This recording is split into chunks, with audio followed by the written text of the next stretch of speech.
Hello, sports fan. This is Stephen here with Sports Trades Plus, and I'm bringing you a very special breakdown. We're going to be meeting the 2025 Pro Football Hall of Fame. It's a small class, but we're meeting them, and we're doing it right now. Without further ado, make sure you subscribe to the YouTube channel. Make sure you turn your notifications on, and let's dive right into the conversation. There was a couple of people that were up for eligibility for the first time. We're talking about people like Eli Manning. We're talking about the likes of Luke Kuechly, a number of people that were up, but these are the four guys that are going to be in the Hall of Fame. You're talking about number one, Eric Allen. Eric Allen, not only a member of the Philadelphia Eagles, the Oakland Raiders, the New Orleans Saints, somebody that played with excellent positioning. You're looking at consistent excellence. He played corner, he played safety, he played nickel, he played dime, he played a lot of things. He was very physical, a very tough corner that not only took no shit from nobody, but he also came up in an era where, football was played at a very physical pace for cornerbacks. There wasn't a lot of easy stuff, and you had to get physical with the receivers and get out there and really fight for stuff. He's well-earned. I like Jared Allen, the defensive end. He played for Minnesota Vikings, Chicago Bears, Carolina Panthers for a little bit, and also the Kansas City Chiefs. We know him as the Rough Rider. We knew him as the guy, the country boy, the guy that was really outside the box, very physical off the edge, very tough, very country strong. And you remember a lot of what he did when he did the wraparound once he got the sack. It was number of things he did. But those are some of the things you remember him by. He was very good at getting pressure to the quarterback. And, he was a wild guy, very deserving. Antonio Gates, Mr. Antonio Gates.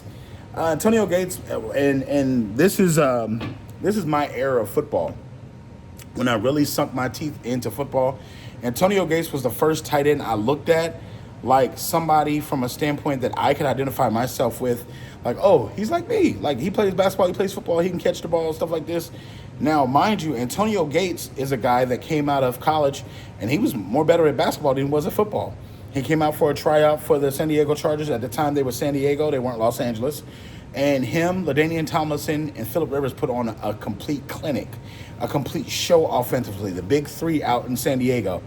And you got to think, those powder blue uniforms, those navy blue with the thunderbolt on the side, he literally was a great ambassador for the tight end position. You saw him not only box out for touchdowns, go crazy for big amounts of yards, catches, yards after catch. He was somebody special.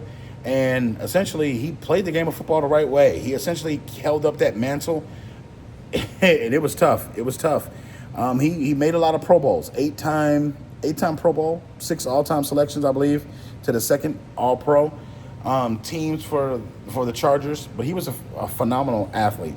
And this last one's special. This last one, we know his brother. Everybody talks about his brother, Shannon, because, Shannon's the more louder one, the one that's Club Shay Shay that's on television every day. But we don't talk about the older brother as much. His career was ended earlier because of a neck injury, as we all know. But the Green Bay Packers drafted Sterling Sharpe. Sterling Sharpe, who played with Brett Favre, who had a phenomenal career. Even though it was cut short, he was a very good receiver. Very good hands receiver, caught the ball, got separation, put up yak. The guy was a monster. If he kept playing a little bit longer, he would have already been in the Hall of Fame. But again, injuries cut his days short in the NFL. But phenomenal receiver, phenomenal person in the NFL. So those four are the four that actually made the Hall of Fame on the announcement. There was a couple of guys that did not make it, and a lot of people were surprised. A lot of people were, they should have put this person in. That's why you got to vote. That's why you have to vote. That's why people with votes have to vote. You got to make sure that you're voting and getting the right people in these positions to make these choices. So congratulations to the four that did make the Hall of Fame. A lot of times people don't always make the Hall of Fame on the first ballot. That's okay. You can still make it on the second or third ballot of the Hall of Fame, fourth ballot of the Hall of Fame. But you got to keep in mind, the excellence that they've put into the NFL, that's what's getting them there. That gold jacket means a lot, and it's going to mean a lot for these four guys to say, you know what, they got that knock at that door. That, okay, it's time.